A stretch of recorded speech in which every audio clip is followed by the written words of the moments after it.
Good power, that's for sure. It was obviously where the oil was coming from instead of just the rings.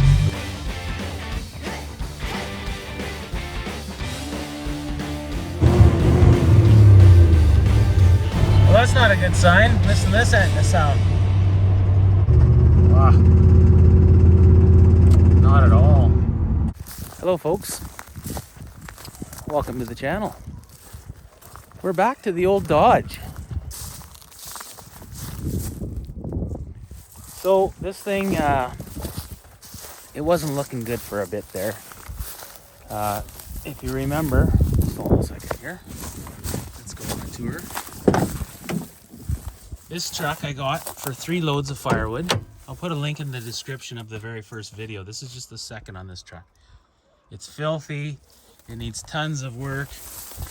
Door hinges gone, everything gone. We're gonna give it the seafoam treatment right now. I didn't want to do this at home because I would have smoked out my neighbors. But anyhow, so I got this truck from my neighbor. He had it on the no maintenance plan. He wasn't doing, he just drove this truck. That's all he did until it wouldn't drive anymore. And so I figured the Plenum gasket was leaking, and it was. So I pulled the whole intake off, and it's quite a job, but Well, this is a really good sign. Look at all the oil in there, so for sure it was leaking. So that's awesome. That was obviously where the oil was coming from instead of just the rings being. So I'm pretty sure she'll be good to go here once we're done with it. And this side, this is the number 6 and 8 cylinders, the very 2 back cylinders, passenger side. They were the 2 cylinders that had the most oil in them. But this thing was mostly backed in the driveway, and it would have been downhill on that side. Plus, that's just the side that normally collects the oil anyways on top of that. So that would explain why 2 of the spark plugs were completely saturated in oil, especially the very back one. But the very back cylinder had a little more compression. Yeah, look at that, eh? This thing is just filthy. You're not supposed to use those. You're supposed to use blue shop towels, but I didn't have any, so that's what I'm using. But yeah, I'm gonna clean this all up. It's terrible. Just full of sludge everywhere. I'm putting a new distributor cap and a rotor while I'm there. And I'm gonna pull that oil pressure sensor out right there. Even though the oil pressure is working now, that is kind of common for them to fail. And when they do, it's often just because they get gummed up. So I'm gonna clean that one with the old deep creep. I'll clean that oil pressure sensor, and then it should be good for a long time to come. Normally I did wash this thing, but only once, and then it wasn't running right and stuff, so I didn't get it to wash it again. But normally, like, this would have all been spotless. I would have washed this like 4 or 5 times to get it perfect, right? Oh, and I need a tensioner pulley. This thing's bearing seized on this thing, or just about. Put a bunch of seafoam, that deep creep, in every cylinder. It'll be almost 2 days by the time I do run it. And then I'm just gonna keep putting seafoam in my oil, and it will clean this all right up over time. And I got a good Donaldson filter, which is the best filters you can buy for these things. Either that or a Wix XP. That's my opinion. Those 2 filters are great. And I'll just keep changing the oil back to back and till it cleans it up.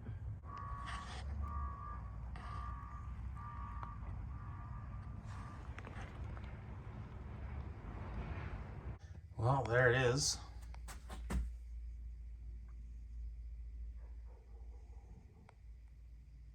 Just filthy. And you can see this is the side, these 2 runners, this is number 6 and 8 on the passenger side. And I could see there was oil right in there. So for sure, what most of the smoking should be from it should clear it all up actually, but I'm gonna have to clean this whole intake. The hardest job of this whole job is the cleaning. But yeah. Fix for it is a 1/4-inch aluminum plate. I think Hughes Engines builds a plate for it. That supposedly fixes it for good. Or you can actually buy a whole different intake from them as well. I think it's about $1,000 or something like that, Canadian anyways, but apparently it does give a true 2 to 3 miles to the gallon more, so, and with a lot more power. But we're not going that far with this thing. We're just gonna clean it up nice, put the new gaskets, and just keep it all stock. Well, there it is. I got it all cleaned up. Took me a long time. I had to do it all by hand. My pressure washer's broken, so I used all the tools I had, and I got it pretty clean. This is a stain more than anything, but yeah, I got the gasket in there. Hopefully she holds. I'm gonna get some black RTV, and I'm gonna go around this seam just to give it a little more extra insurance all the way around. I'm just gonna put a smudge of silicone all the way around there. Just one less spot for it to leak in. But I got it all done, and I put it all back together, and the thing was still running like a bag of crap.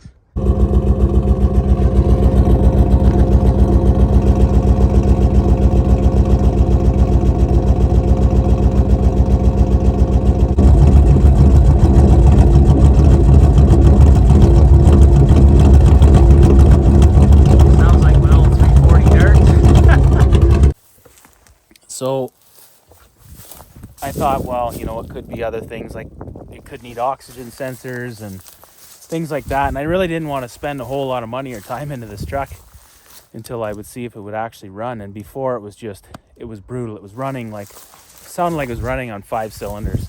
I took it for a drive the one night up here and just drove the hell out of it. Put it in neutral and held it to the floor, bounced it right off the rev limiter.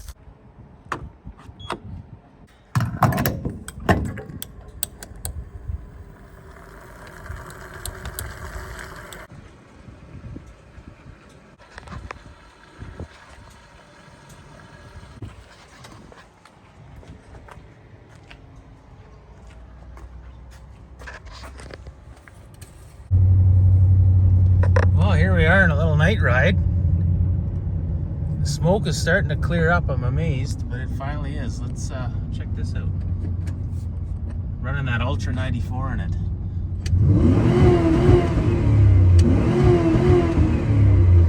A little backfire action.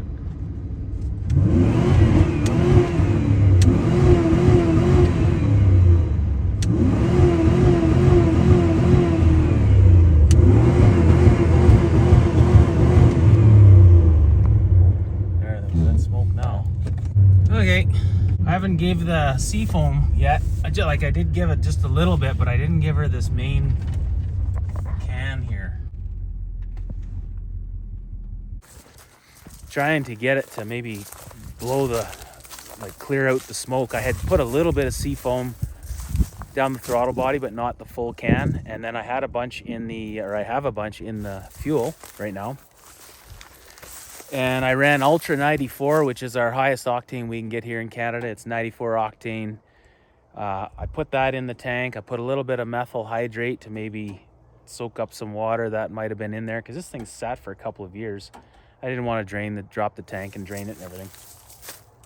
Anyways, I bought that kit off of Amazon for the Plenum. It comes with the intake gaskets, the Plenum gasket, the little water neck that goes from the intake manifold to the water pump, which was the original failure of this thing, of why it was completely down, because that hose broke.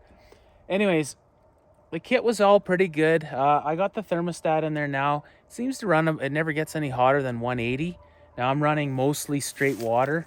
I was on a bit of a trip when this thing broke down just in town, and where it broke down, I needed some water to get me home, because that hose in there had broken somewhere in there.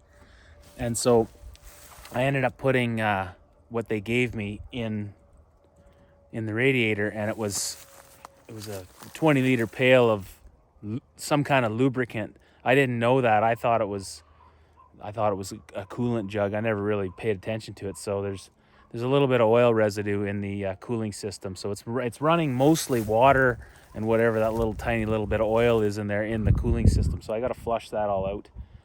And when I do that, I'm probably just going to go buy a good high quality thermostat, because that was the reviews on this kit, this Dorman kit for the Plenum gasket kit. They were saying that the thermostat wasn't good, but it seems to be working fine. It's just at 180, and I don't want it running at 180. I'd rather have it at 195. I like my heat in Canada here, and just to burn off any kind of moisture and stuff within the engine. I put a Donaldson filter on it there. The old filter that came out of it was totally rusted. I put new spark plugs in it. A friend gave me some spark plugs that he had just kicking around. Anyway, it still would not run right, and I was kind of pulling my hair out and pretty disappointed, actually, because I was thinking, well, that sucks. Now I'm not going to go and spend any time. The rear end needs to be rebuilt stuff, and I'm thinking I'm just gonna have to sell it and find another truck, another wood truck, and or actually my only truck right now, to be honest with you. I just went an entire year without wheels. I can't even believe I did that, but I did. And I didn't lose my license or nothing like that for anything. It just, the way it worked out is I just made it a whole entire year without wheels. Pretty awesome for me. I did that once with a cell phone too, many years ago. You don't know what you got until it's gone. But anyway, back to the story of the engine. So it wasn't looking good. Last night, I decided to check out a TSB that Dodge had on their spark plug routing. And I'd put a new distributor cap and rotor in this thing, by the way. And the old one was looking brutal. The plugs were horrendous in this thing, the spark plugs. Still, it did not run right. So I took the spark plug wires and I was just started going through them. I was going to start rerouting them because number 5, the firing order is 18436572. So 5, 7 fire after each other, and so do 4 and 8. 1, 8, 4. 4 and 8 fire. So they never want those two spark plug wires close to each other so they don't arc or whatever it does, cause some interference. So in looking at that, I noticed 5 and 7 spark plug wires are switched around. And if you look at that video from my very first video that I made on this truck, the only video, I'm saying how brutal it's running, and it ran the same way. So I got it that way. So I don't know who switched it and why my neighbor, maybe they pulled a plug or something to look at it. Maybe I did and I just don't remember. Maybe I had pulled one plug. I don't remember doing that. But anyways, that's all it was. The thing runs like a top now. Now the only thing is it smokes like crazy. So I got a can of that seafoam spray right in there. And I'm going to do that right here. I'm going to spray it in the engine. And I'm not going to record it because there's tons of videos on YouTube of that. But I'm hoping that it helps clean the carbon off the rings. I'm sure these things are caked right up. I got out what I could when I had the plenum off, or the intake off. But and I've got seafoam in the oil right now too. It's got fresh oil in it, but I've got seafoam in there. That stuff really works awesome at cleaning out. This thing was filthy on the inside. Well, put it this way, the oil filter, and I'm in Alberta, like things don't rust here like they do in other parts of the world.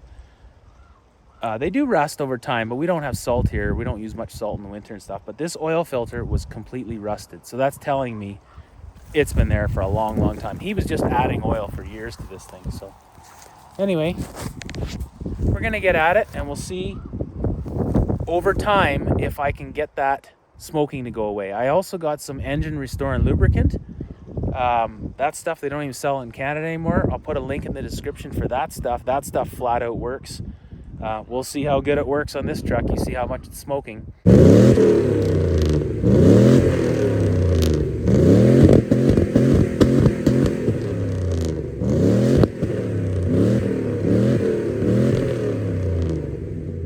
I'll use the seafoam first right now. Then I'm going to run it for a bit, drop the oil, and then I'm going to put the engine restoring lubricant in. And we'll see. Maybe we can bring this thing back to life. It doesn't really smoke bad unless you get right on the throttle. Now the other thing, I did see some black smoke when I was going wide open here, and that could just be, you know, dirty sensors and stuff. I'm going to go through all the sensors. There's not very many of them. These are pretty simple trucks actually that way. They're kind of nice because they're modern enough with fuel injection, but not a ton of crazy, you know, electrical things. There's not that. I could have a box of 5 or 6 parts of all my electrical components for this thing, and I will have that if I'm going to start driving this thing around the mountains. Because if I break down on the trail, I want to be able to fix it out there, right? Or on my travels. It's got some rust and stuff, but who knows? It'll hold the side-by-side in there, and I can go on my, you know, my trips down the forestry trunk road. I don't want to beat up a brand new vehicle going down there anyway. This thing, I'm into it right now, probably for, I don't know, maybe $200, maybe a little more, maybe 300. I thought it was the timing chain that had jumped a tooth because it was just the spark plug wire switch, but I didn't know that at the time. So I ordered a double roller timing chain and gears, Cloy's timing chain, and a Malley or Mail, however you say it, the gasket kit. So those are both good parts. I don't skimp when it comes to engine parts. I usually get pretty good quality stuff. That's not something you want to rip apart again. And I'll when I do the coolant, I'm going to put a good 195 degree thermostat in there. That could actually be why it's running rich, because the engine's only sensing that it's running 175 to 178 degrees. So the computer is, I guess, thinking it's cold and probably dumping more fuel. So it's definitely getting the 195 in it there. This is a 195, but it doesn't run at 195. It runs at 180. It actually runs from 172 to 180. So if I had, like, if this was a performance truck or I had a tune in it, you know, where they mess with the timing and the injector timing and stuff like that, apparently that's where the 180 degree thermostat will work a little better. But I'm gonna get at the seafoam, pull that intake off, and wish me luck.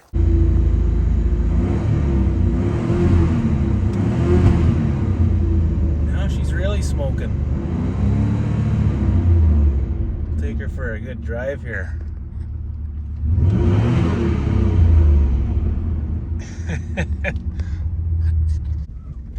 Okay, here we go, folks. Let's give her a good run for her money.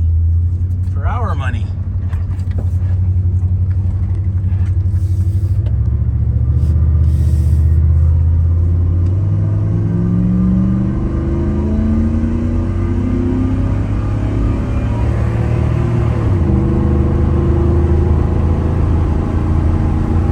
It's got good power, that's for sure.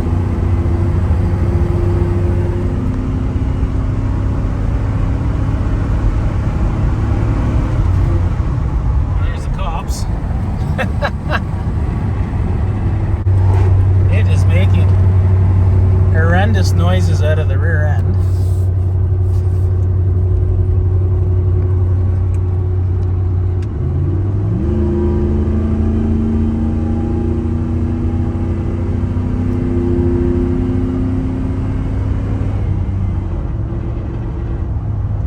What's that rear end?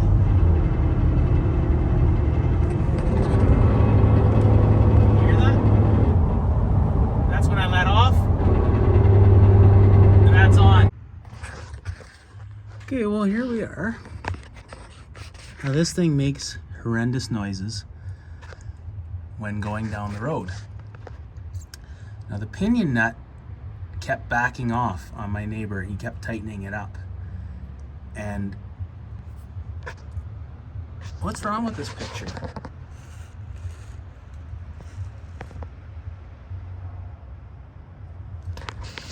Look at that U-joint. That's not right. And like I said, this thing going down the road right now is insane. Like, it's brutal. And this is obviously a big part of the vibration. I don't know what the gears look like in here. I was expecting to rebuild this rear end, but this is definitely going to be part of the problem. Who knows? Maybe I won't have to rebuild. I'll see when I pull the top or the back cover off. When I had the Dodge, it was the Dodge was the opposite. The Dodge was the V10. I mean, it was when I was on the throttle, the rear end didn't make noise. So anyway, I don't want to go too far because my U-joints are ready to fall out. My rear ends are ready to explode. But we'll go back to that spot after and see if it cleared up the smoke at all. It's gonna probably take time, and I'll probably have to do another can of that stuff. And then when I put the engine restore and lubricant, that should smarten it up. This is where I used to take Chevelle swimming often. She'd be getting pretty excited right about now. I haven't been back here since she died. Oh, she wouldn't be swimming today. Oh yeah, she would be. I'd smash out the ice and then she'd just go and swim it close to shore there. Yeah, anyway, I don't wanna hang out here anymore. Look at all that wood that they waste, eh? Big burn piles that could heat somebody's house for a few years. Months. Well, that's not a good sign. Listen to this sound.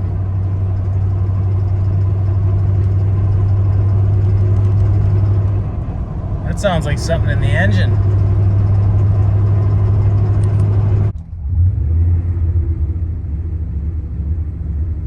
Well, that's missing and revving up and doing some funny things there.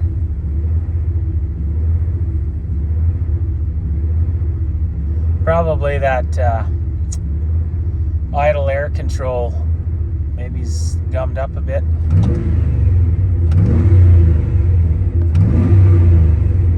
I don't hear that sound anymore. That last sound did not sound good.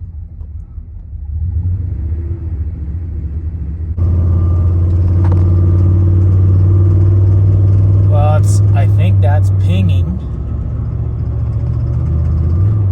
I don't like it, whatever it is.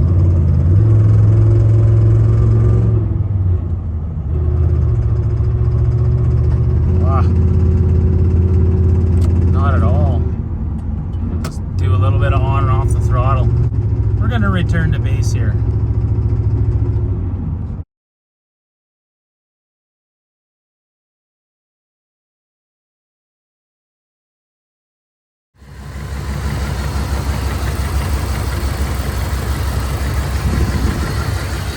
Runs pretty darn good for having those two cylinders at 35 psi. Gasket. Well, that's what I'm thinking anyways.